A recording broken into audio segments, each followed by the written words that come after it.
آپ کو معلوم ہے سمندروں کا علم، علم البحر جن کو معلوم ہے، جو غوطے لگاتے ہیں وہ کہتے ہیں زمین پر جتنی مخلوقات ہے اس کے 10 گنا زیادہ مخلوقات سمندروں میں موجود ہیں۔ سمندروں میں یہاں جتنے کیڑے دیکھ رہے ہو، کتنے مکوڑے دیکھ رہے ہو، یہاں جتنے قسم کی مخلوقات آپ دیکھ رہے ہیں اس کے 10 گنا زیادہ مخلوقات سمندروں کے اندر ہے۔ کون ہے جو ان کے رزق کا انتظام کرتا ہے؟ کون ہے ان کی پرورش پر؟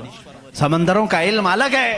کہتے ہیں ہم اندر جاتے ہیں تو اس کے اندر اتنی چیزیں کہ ہر بار نئی چیزیں دکھتی ہیں، اور انہوں نے کہا کہ کئی لاکھ قسم کی مچھلیاں گن لی گئیں، لیکن ہر بار غوطہ لگاتے ہیں تو پھر نئے رنگ کی مچھلی نظر آتی ہے۔ ان کو رنگ دیتا کون ہے اس کے اندر؟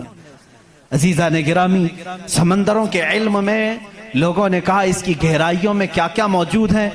کچھ باتیں تو عقل تسلیم کرتی ہیں، جیسے آپ کو میں نے کہا سمندر میں مچھلیاں ہیں، اندر پیڑ پودے بھی ہیں، آپ سب تسلیم کریں گے، ہوتے ہوں گے، مخلوقات ہیں، ہاں ہوتے ہوں گے، سب ہوتے ہوں گے، لیکن ایک قرآن کے فرامین تفاسیر میں یہ کہا گیا ہے سمندر کے اندر آگ بھی ہے۔ اب کہاں سے تسلیم کرو گے؟ سمندر کے اندر آگ ہے، کیسے تسلیم کرو گے؟ ظاہر سی بات ہے تم انکار کرو گے، پانی اور آگ ہو ہی نہیں سکتا، اور وہ بھی پانی ہلکا پھلکا پانی نہیں، سمندر کا جوشیلا پانی۔ اور یہاں پر اسلام میں یہ باتیں کہی گئی ہیں کہ سمندر کے اندر آگ ہے، لیکن یہ دنیا کو اس وقت نظر آ گیا جب سونامی آئی تھی۔ انڈونیشیا میں جو ساحل پر سونامی کی لہریں جنہوں نے دیکھی، جس کی رفتار 2000 کلومیٹر پر آر تھی، 2000 کلومیٹر پر آر کی رفتار سے وہ پانی چل رہا تھا، اور اس کی ہائٹ جو موجوں کی وہ 200 فٹ اونچی تھی۔ 200 فٹ اونچی لہریں 1000 کلومیٹر پر آر کی رفتار سے جب جا رہی تھی تو مشاہدہ کرنے والوں نے یہ کہا جب وہ لہریں چلتی تھی تو پیچھے آگ کے شعلے نکلتے تھے، سمندر میں آگ کے شعلے نکلتے تھے۔ آج سائنس اس بات کو تسلیم کر چکا ہے، سمندر میں کئی ایسے پہاڑ ہیں جو آتش فشاں ہیں، جن کو وولکینو کہا جاتا ہے، آگ اگلنے والے پہاڑ ہیں، آگ اگلنے والے پہاڑ ہیں۔ وہ کئی مہینوں میں اور سالوں میں اپنے اندر موجود آگ کو باہر اگلتے ہیں تو سمندر میں طغیانی آ جاتی ہے، سمندر کے اندر موجوں کی بھنور آ جاتی ہے۔ یہ تمام چیزیں آج سائنس کہہ رہا ہے، میرا مولا قرآن میں اس چیز کو بیان فرما رہا ہے، جبکہ پھر میں آپ کو بتا رہا ہوں قرآن اس ماحول میں اترا جب سائنس نہیں تھا، اور اس رسول پر اترا جو سمندروں کا سفر نہیں کیا تھا۔ اللہ تبارک و تعالیٰ نے پہاڑوں کے علم کے متعلق قرآن میں بیان فرمایا، ستاروں کے علم کے متعلق، سمندروں کے علم کے متعلق، زمین کا یہ جیو فزک ہو، آسٹرونومی ہو، ستاروں کا آسٹرولوجی ہو، علم الفلکیات ہو، اس کے بعد نباتات، یہ پیڑ پودوں کے علم کے لیے بھی قرآن موجود ہے۔ اللہ رب العزت ان کے متعلق بھی فرما رہا ہے، ان کے جوڑ بنائے گئے۔ آج دنیا یہ کہہ رہی ہے کہ ایک پیڑ کو دوسرے پیڑ سے لگاتے ہیں تو پھل اچھے آتے ہیں، پھل اچھے آتے ہیں، یہ حدیث پاک میں ملتا ہے۔ مدینہ طیبہ میں کلمی کرتے تھے صحابہ اس وقت کھجوروں کی۔ عزیزان گرامی، پیڑ پودوں کی جب تحقیقات ہوتی ہیں تو اب اس پر بھی سائنس حیران ہے کہ ہم نے پھولوں کو دیکھا، یہ پھول جب کھلتے ہیں تو اس میں اچانک آ کر کے پینٹ کون کر جاتا ہے، یہ رنگ کون ڈالتا ہے؟ ہم نے درختوں کو ہرا ہی دیکھا ہے، ہرے ہی ہوتے ہیں، لیکن جب پھول نکلتے ہیں تو یہ رنگ آتا کہاں سے ہے؟ اس کی تحقیق کرتے کرتے ڈالیوں کو لوگوں نے چیر دیا، پتوں کو پھاڑ دیا، لیکن پھول کا رنگ پورے درخت میں کہیں نہیں پایا، کہیں نہیں پایا۔ ان پودوں کو اور ان پھولوں کو کون رنگ دیتا ہے؟ بلکہ حد تو یہ ہے میرے عزیزو، اس کی سب سے بڑی چیز یہ نشانیوں میں سے یہ بھی ہے کہ پیڑ پودوں کو تم لہلہاتے ہوئے آج دیکھتے ہو، ان کی پیدائش پر کیا تم نے غور و فکر نہیں کیا؟ یہ کیسے پیدا ہوتے ہیں، کیسے نکلتے ہیں؟ اللہ اکبر!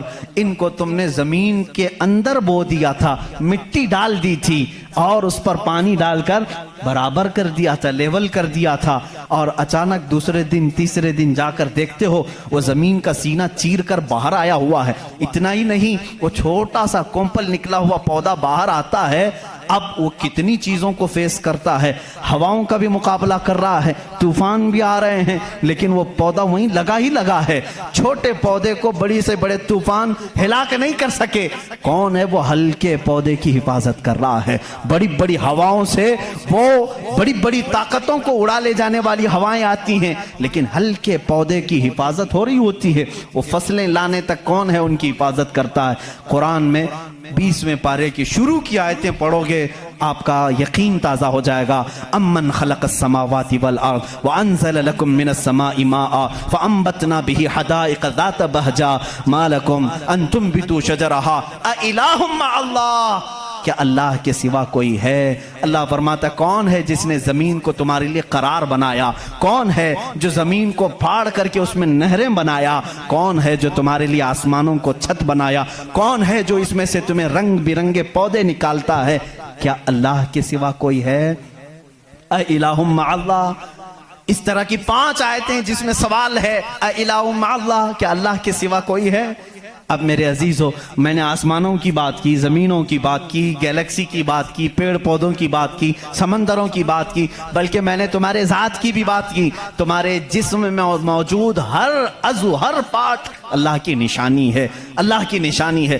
تم میں سے کوئی بھی ایک عضو دوسرا ڈپلیکیٹ بنا نہیں سکتا. بنے گا تو صاف نظر بھی آئے گا.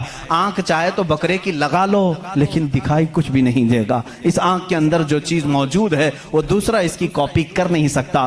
روبوٹ تو بہت بنا لیے, لیکن جینے والا, فیلنگ رکھنے والا انسان دوسرا تخلیق نہیں کیا جا سکا. بلکہ وہ قرآن میں اللہ چیلنج کر رہا ہے, تم تو انسانوں کے ابھی یہ کہہ رہے ہیں کہ جنین بنائے جا رہے ہیں, یعنی ہم ڈپلیکیٹ انسان بنانے کی کوشش کر رہے ہیں, یہودی اس پر ریسرچ کر رہے ہیں, لیکن مولا تو فرما رہا ہے کہ یہ ایک مکھی بھی بنا نہیں سکیں گے. 17ویں پارے کا آخری صفحہ ہے جس میں رب تبارک و تعالیٰ فرماتا ہے کہ لن يخلقوا ذبابا ولو اجتمعوا له, یہ سارے کے سارے مل کر کے ایک مکھی نہیں بنا سکیں گے. ضعف الطالب والمطلوب, یہ کتنے ہی کمزور قسم کے لوگ ہیں جو دوسری تخلیق کی بات کر رہے ہیں.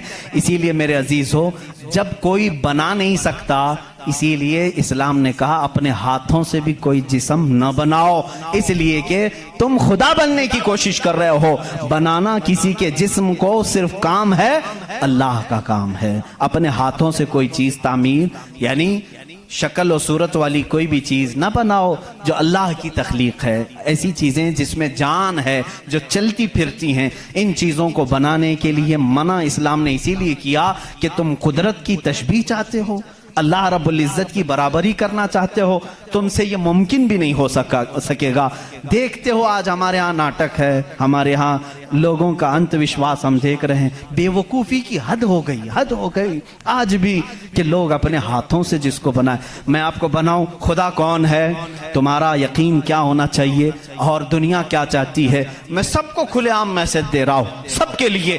کچھ لوگ یہ سمجھتے ہیں ہم کو خدا بنانا پڑے گا, پیسے لانا پڑے گا, بنا نہیں سکتے تو مارکیٹ میں جانا پڑے گا, لال پیلا کالا نیلا خدا خرید کر کے لانا پڑے گا, اور اس کے ہاتھ بھی ہوں گے, 4 ہوں گے کہ 5 ہوں گے کہ 6 ہوں گے, ایسے ہاتھوں والا ہم کو لانا پڑے گا. کیسے؟ ارے وہ خدا چل کے بھی نہیں آئے گا, اس کو اٹھا کر کے لانا پڑے گا. بیٹھے گا خود نہیں, بٹھانا پڑے گا. سوئے گا خود نہیں, سلانا پڑے گا. اور اٹھے گا بھی خود نہیں, اٹھانا پڑے گا. اور اسے وہ ڈوبے گا بھی خود نہیں, ڈبانا پڑے گا. ٹوٹے گا بھی خود نہیں, توڑنا پڑے گا. کھائے گا کچھ نہیں, اسے زبردستی کھلانا پڑے گا لوگوں کو دکھانے کے لیے. لوگوں نے اگر اپنے دماغ سے اس کو خدا سمجھا ہے تو میں کہتا ہوں مسلمان کا عقیدہ یہ ہے, میں مجبور ہوں, میں اگر نہیں سو سکتا تو وہ سلاتا ہے, میں اگر اٹھ نہیں سکتا تو وہ اٹھاتا ہے. میں خدا کو اٹھاتا نہیں, میں خدا کو بٹھاتا نہیں, بلکہ میرا عقیدہ یہ ہے خدا مجھے بٹھاتا ہے,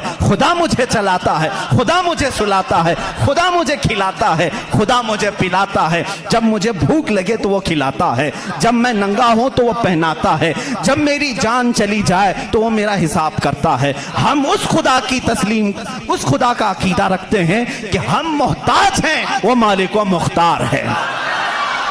عقیدہ یہ ہو اپنے ہاتھوں سے بنائی ہوئی چیز کو، ارے تمہیں تو فخر کرنا چاہیے. اے آج تو خدا بنا بیٹھا ہے، اس کو فخر سے دیکھو، کہو ارے تو کیا خدا ہے، میں ہی تو بنایا ہوں تجھے.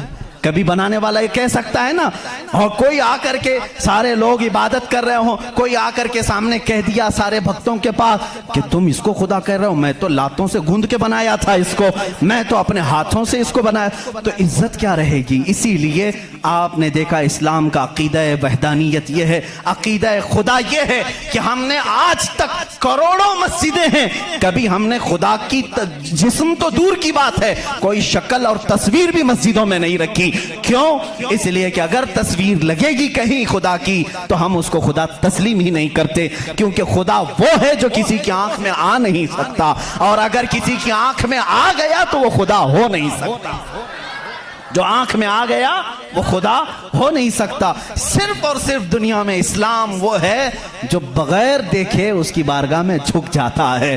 دنیا سامنے دیکھ کر کے جھکتی ہے اور مومن بغیر دیکھے اس کے سامنے جھکتا ہے. یہی تمہاری سب سے بڑی صفت ہے ایمان والو، جو قرآن کہتا ہے یؤمنون بالغیب، یہ وہ بندے ہیں جو غیب پر ایمان لاتے ہیں.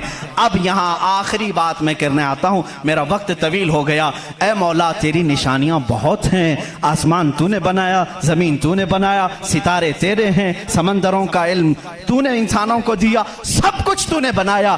لیکن میرا عقیدہ، میرا وجدان یہ کہتا ہے ایک کائنات میں سب سے بڑی اگر کوئی نشانی ہے تو وہ محمد رسول اللہ کی ذات ہے. پھر بھی اسی لیے کہا مکہ کے وہ کفار پوری کائنات کے سب سے بڑے کافر ہیں کہ اللہ کی سب سے بڑی نشانی کو دیکھ کر کے بھی ایمان نہیں لا سکے، اس لیے کہ وہ رسول ہی بذات خود اللہ کی ایک ایسی نشانی ہے. چہرہ والضحیٰ ہے، زلفیں واللیل ہے، اور دست مبارکہ اور گلے کا نرم و نازک انداز یہ ہے کہ انسان دیکھ کر کے حیرت میں رہ جاتا تھا. مصطفیٰ کریم صلی اللہ علیہ وسلم کی ذات پر جب میں گفتگو کروں گا انشاءاللہ یہ بتاؤں گا میرے عزیزوں کہ کائنات میں سب سے بڑی نشانی میرے نبی کی ذات ہے، میرے آقا کی ذات ہے. اور یہ بھی آپ کو تسلیم کرنا پڑے گا، آج ہم جو جھک رہے ہیں مسجدوں میں بغیر خدا کو دیکھے ہوئے، کس نے بتایا کہ خدا ہے؟ اگر وہ محمد نہ ہوتے تو ہم کو خدا کا ادراک بھی نہ ہوتا. اسی لیے ہم کہتے ہیں میں مانتا ہوں اے عقل والو میرا محمد خدا نہیں ہے، مگر دلوں میں یہ نقش کر لو کہ وہ خدا سے جدا نہیں ہے.